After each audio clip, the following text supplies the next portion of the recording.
Hi, I'm Jared from The Broken Seal, and today we're going to be talking about Super Fantasy Brawl, more specifically how to set up and play. We did a first playthrough video on the channel already, and in that one, it was very basic. We didn't really go over rules that much. I gave a quick overview to Madi because she's more of a, learn while doing type of player. But for those of you who either haven't played before or are on the fence about getting it, I figured, this might help you. It helps me when I go to watch these kind of videos. So let's get into it. First, we're going to go over a little flavor text because I like that personally, and you might like it too. It's hard to imagine now, but a few generations ago, Fabulosa was a world of war. Then came magic, and everything changed. Sure, it created more problems at first, but eventually the wizards of Fabulosa saw the bigger picture. Dispute over land? Simply create more. Hungry? Magic yourself an apple, or a banana, or a 3-course meal. Magic could do anything. Within a generation, magic had ended every conflict, and within a further generation, Fabulosa had become a utopian paradise, where everyone had everything they ever wanted. And by the gods it was born. As wizards gathered at the Hall of Honors for the 19th annual Convocation of Wizards, the question on everyone's mind was how to stem the crushing boredom of everyday life. It was Ragril the Wise, master of the third quarter, who thought he had the answer. Why not travel to the past, he asked. Well, check out the Panda Nation in action, the greatest warriors of all time. Don't be ridiculous, replied Garnet of the Fourth Circle. Those wimps from Panda were a joke. Now, the glass trolls of Spitemeyer? They were the best of the best. The argument between the two wizards spread like wildfire across the hall, engulfing every conversation. Everyone had an opinion on who was the best warrior of the past. Esme the Starseer broke the discord with an idea that would become legend. Well, let's get them both then. We'll pit them against each other, and then we'll know who was the greatest. The ensuing battle was glorious, though it left a hole in the past that took the Council of Corrections months to clean up. Even so, everyone agreed that the initial brawl was exhilarating. Rules were needed, of course, but this would be something new and special. Most of all, it wouldn't be boring. Brawls became the premium form of entertainment overnight. Wizards scrambled to assemble teams of champions from across history, pitting them against each other for fame, honor, and glory. The Council of Corrections, now the ruling body behind the brawls, handled disputes between wizards over when they could take the warriors from their timeline, ensuring that champions at their peak were reserved from the very best teams. The popularity of brawls grew with every match until the last tournament in the history of the brawls was announced, the Super Brawl. Today, thousands of brawls are fought over dozens of leagues across Fabulosa, with the best team earning their spot on the annual Super Brawl. The world watches with eager anticipation as the greatest wizards and their heroic champions gather, ready to fight for bragging rights on the grandest stage of them all. Super Fantasy Brawl is played over a series of rounds. Each round, one team goes, then the next team goes, and then you check to see where on the position all the different challenges are that you can earn. At the beginning of each team's turn, you can check to see if they fulfill any of these challenges, which would earn them the appropriate amount of victory points. The first person to 5 wins. Pretty simple, but in actuality, there's a little bit more complication to it, especially because the champions have ways to move other people around. So first, let's get into setting up. When you go to setup, you're going to have to pick which team you want to use. There's different ways to do this in the rulebook. If it's your first time, you could do what we did and just choose whatever looks the coolest. If you're already kind of seasoned on it, you can go with one of the different drafting rules in the book. One thing I do want to note, I have the Super Fan edition of the game, and I got rid of all the cardboard components, so I don't have those to show you. If you don't have the Super Fan edition, let's say you just have the retail version, then some things may look a little different, but you should be able to find the cardboard components of them to match. So first things first, find out who goes first. I used the coin that they provided in the game. You can flip it. There's an axe and a sword. Just say whoever's who. You can do rock, paper, scissors, however it is you decide. Then you're going to form a pool of 6 champions. For today's example, we have Wrath, Sulka, Kilgore, Aket, Darren, and Dugrit. These are just 6 random champions that I pulled out. The second player drafts first. then the first, back to the second, back to the first, back to the second for their third and final, and then the first for their third and final pick. If you're playing 2v2, then you're going to grab the provided boards and then lay them out on the map or on the play area. Then take the champions that you drafted, place them in the 3 spots provided. You're only going to place the champion card on the board. The rest of the cards, which are the champion's abilities and actions, you're going to shuffle together to form one compiled deck. Your opponent will do the same. Once you have your champions picked out, you need to get your cores. Each player has 3 cores that they can use on their turn or as reactions on an opponent's turn. The blue, the yellow, and the red. If you want to use the in-game lore for the tokens, blue is manipulation, yellow is creation, red is destruction. Next, you'll find the challenge cards, shuffle them together, and lay them out by the board.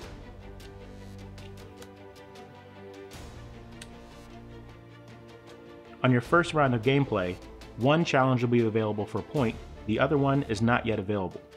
Each turn, you're going to move these up, and more challenges become available to earn points. Next, find the champion minis that match the champions that you chose. Pick what color your team is going to be, either orange or purple, and snap your colors onto the bases of your champions.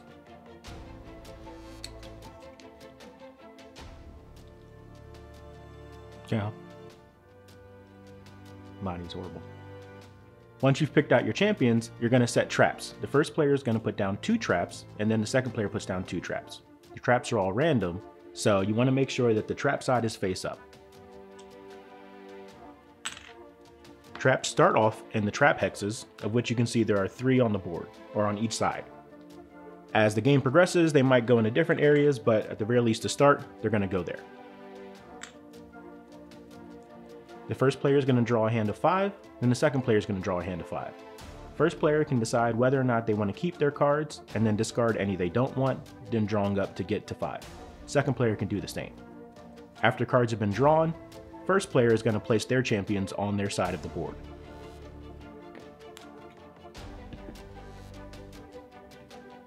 Once the first player places, second player does the same.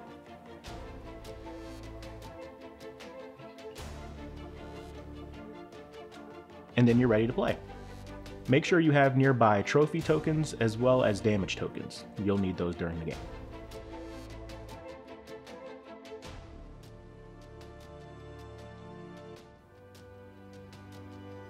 Alright, now that we've gone over how to set up the game, let's go over how to play.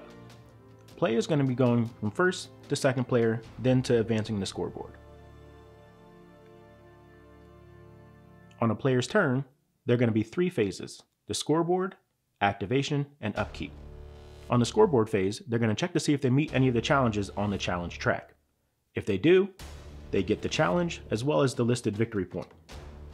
The challenge gets discarded, the victory point go to the side of the player or of the team, and then they move to their activation phase. If they don't meet any requirements for the challenges, nothing happens. In the activation phase, you're going to play the cards that you have in your hand to activate your champions.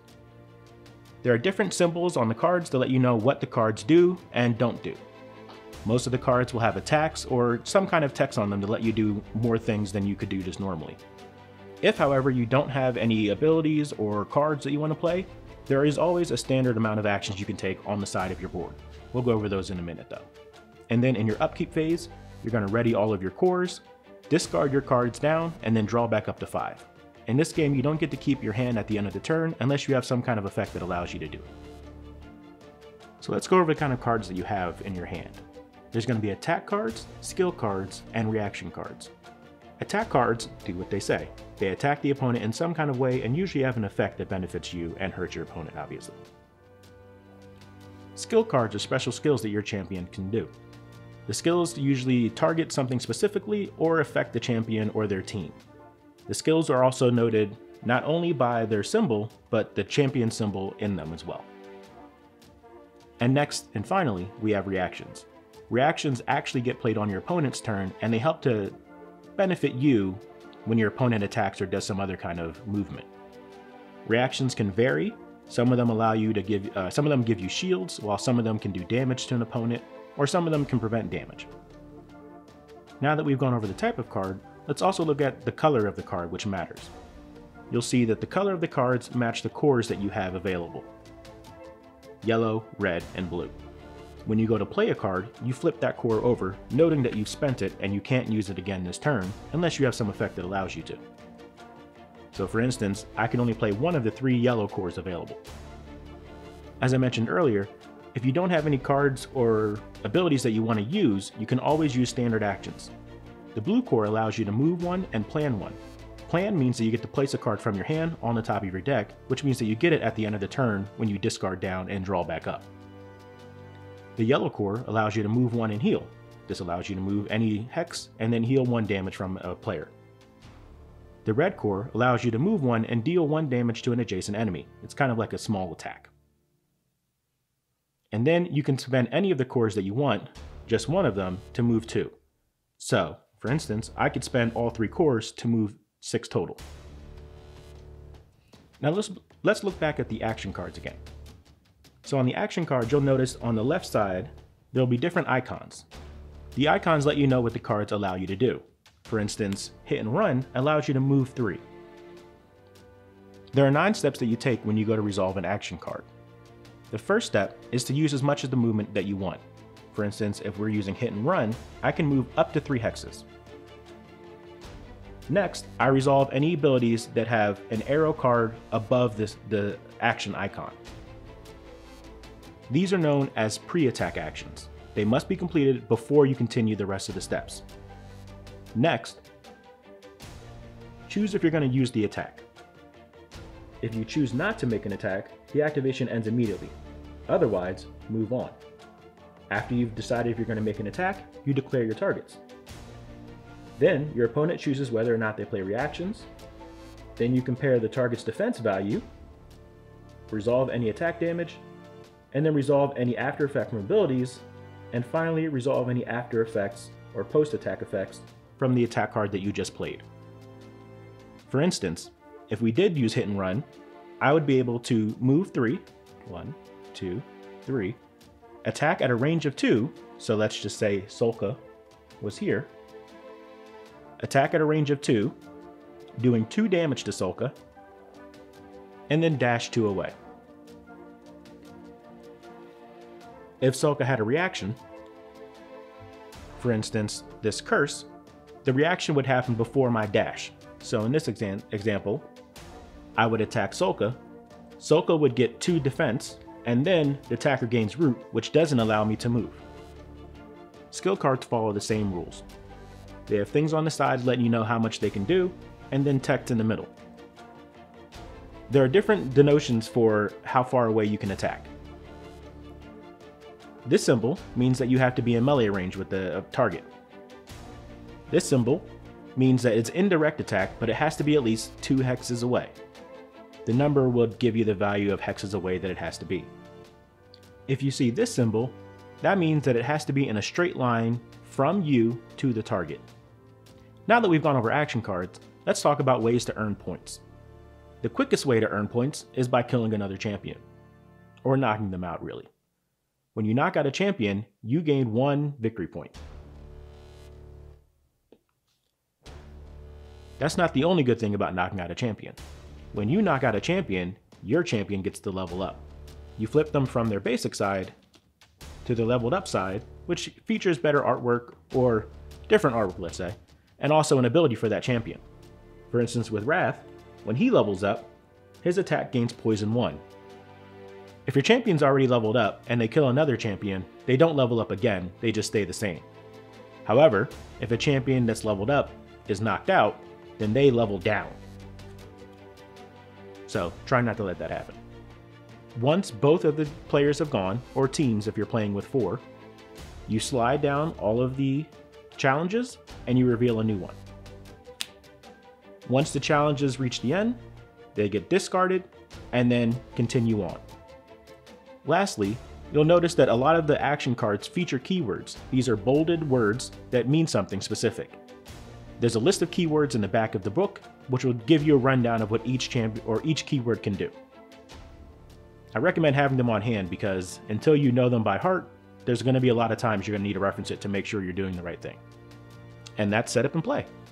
Hopefully you guys enjoyed this, and hopefully this will help you when you go to play. There is a 4-player variant of this game where each player controls 2 and the champion teams are 4v4. We won't go over that here, there are rules for it at the end of the book. And that's all really you need to know how to play. Hopefully you guys liked it, and you can get to playing. Until next time. Bye.